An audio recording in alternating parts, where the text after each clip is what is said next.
Standard and the Centre for London invited senior figures from the major parties to debate the key issues and make their pitch for your votes. The London Hustings took place at London's Guildhall and was chaired by BBC Newsnight's Kirsty Walk. The panel was Grant Shapps, the Conservative Party chairman, Chuka, Umunna, Labour candidate for Streatham and the Shadow Business Secretary, Lynne Featherstone, the Liberal Democrat candidate for Hornsey and Wood Green, and a Home Office minister, Natalie Bennett, the leader of the Green Party, and finally Mark Reckless, the Rochester and Stroud UKIP candidate. Housing is an urgent issue for Londoners and was first under the spotlight. Thank you very much indeed.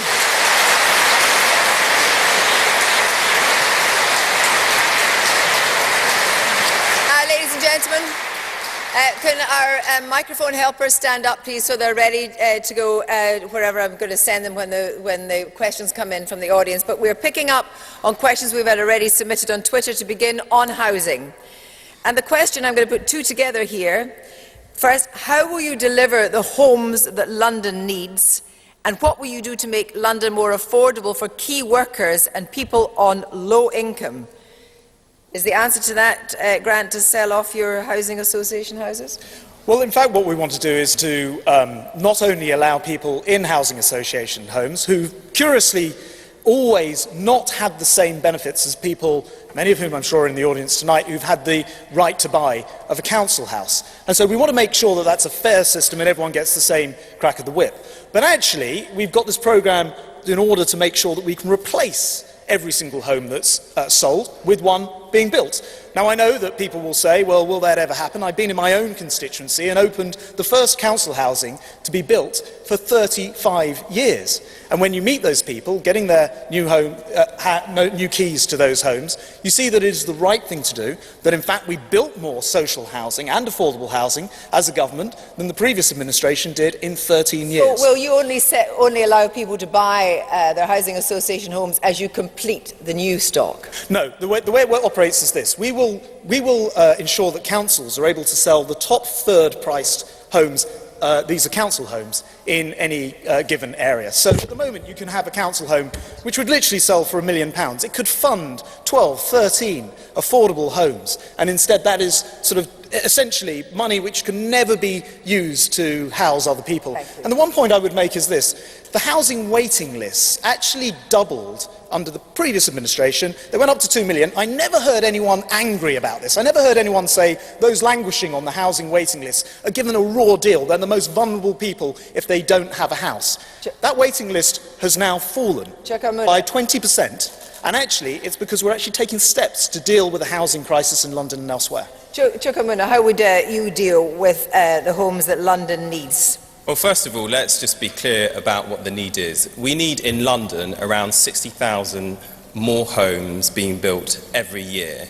Under this government and a Conservative mayor, we've seen less than 20,000 being built in London. Nationally, we built more homes in every single year than the current government. Did we build enough? No, we didn't, which is why we're committed to ensuring that we build 200,000 more homes every year by the end of the next Parliament. But one thing, Kirsty, the whole thing about an Englishman in his castle, the point was that, that Mrs. Thatcher's sale of council houses was hugely successful and hugely subscribed to. So do you actually regret that policy? Look, I don't have an issue with the right to buy, provided you replace the homes that are bought with more social homes, and that hasn't happened. Can I also just say one other thing? 75% of new homes in London last year were sold abroad. Now, we've got to sort this out, where basically London's property market is being used like a new currency globally. We've got homes here. They are supposed to serve a function of providing homes for people. Can I just be clear what you're saying there? Are you saying then that you would stop people who are not actually going to live in London buying homes in London? There's three things that we'll do. First of all, we will require that all new homes are marketed here first before they are marketed abroad. Secondly, we're going to give powers to councils to double council tax for homes that are left empty for more than a year. So if people are just buying up our homes here so that they can operate like a reserve currency, we're going to stop that from happening. And also there's a ridiculous loophole at the moment where if you own a property here from abroad and you put a table and chair in it, you can deem that to be a second home. We've got to deal with these rules and get our housing market to actually work for London, and it's not at the moment. Lynne Featherstone. Housing is just like the biggest issue in London. I don't know about you in the audience, but I'm not sure my children will ever be able to leave home. We are being priced out of the market. And we need a range of housing types for a range of incomes. There's not one size fits all here. So the Liberal Democrat offer is, well, the proposal is to build 300,000 homes a year by 2020. And if the market fails to deliver such numbers, then government agencies will directly commission homes for sale and to rent. And with that supply side being fulfilled, it will bring rents down and it will bring prices down. But when we talk about the right to buy, the real problem is that under the Conservative government, we lost 1 million social housing. Under Labour government, we lost 421,000. And that's why in my surgery I am inundated by people who cannot get on the housing market, cannot be housed at all. And therefore the Liberal Democrats will do a couple of things that I'd like to mention.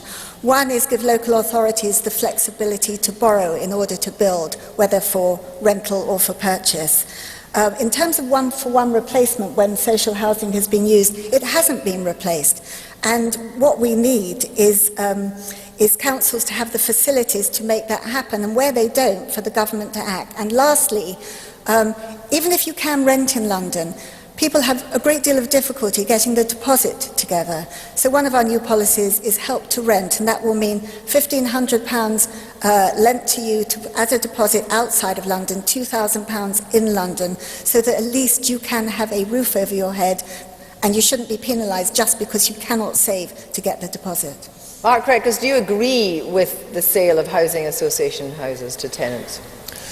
Well, I think I would support the opportunity of those sales. We don't believe that foreign nationals should benefit from those until they've been in this country paying tax and national insurance for at least 5 years.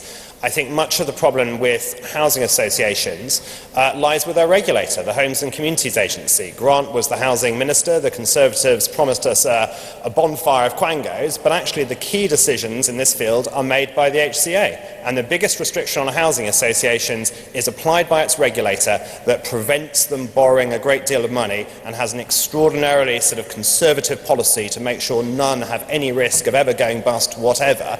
And actually, if you were just to lighten up those restrictions a bit, that would be the single biggest boost for building housing association homes. What UKIP would like to see is a much stronger stress on brownfield development. We would national brownfield register. We would give grants of up to £10,000 per unit to reclaim and remediate land. We would, for the first house sale under £250,000 on brownfield land, we would remove stamp duty, and we would also allow the new homes bonus of a council keeping council tax for 6 years to extend beyond that when the building is on brownfield land. And we really think that would boost supply very substantially.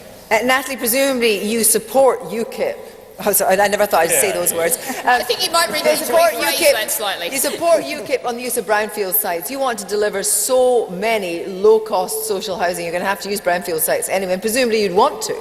Very much, and brownfield sites are of course in the right sort of locations, very often in the centre of towns and cities close to transport. But I think it's worth coming back to where we started, which is on right to buy. And I'm standing here representing the only party that is opposed to right to buy, would end right to buy. This is one more privatisation of public assets that needs to end. What we need to do, and this is whole part of the problem, we've gone towards regarding homes as financial assets, not as places where people have secure, stable accommodation they can rely on. And many of those homes that have gone in right to buy, particularly in London, last year private landlords got £9.3 billion of subsidy from housing benefit. 38% of private rentals are up in part or full paid for with housing benefit. And a lot of those are ex-council homes that went under right to buy and gone to private landlords. And those private landlords are taking far too much out of our economy, which is why we want to remove the mortgage rate relief for private landlords and use that money in large part to build those social homes, 125,000 in London, 500,000 around the country in the course of this Parliament.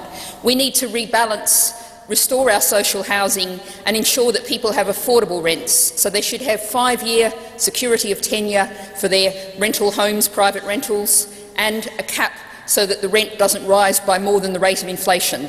Let's get rid of 6 months and you're out with an utterly unaffordable rent, and you've probably seen quite a bit of your deposit gone and a whole lot of new agency fees. Thank you very much. Thank you very much. Now,